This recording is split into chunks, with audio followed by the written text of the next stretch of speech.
This is Samsung Galaxy A73, and today I'm going to demonstrate that you can enable the Dolby Atmos feature on this device. So to begin with, you will need to launch settings. After that, go for the sounds and vibration category.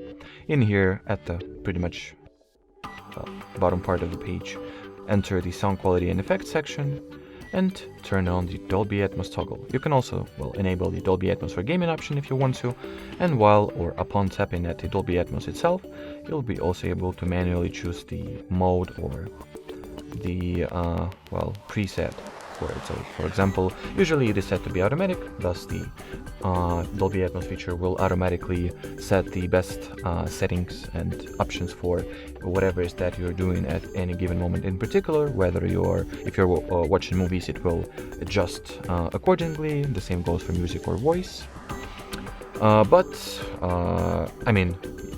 You can also set those modes manually if you want to, but I recommend that you just set it to be auto and forget about it.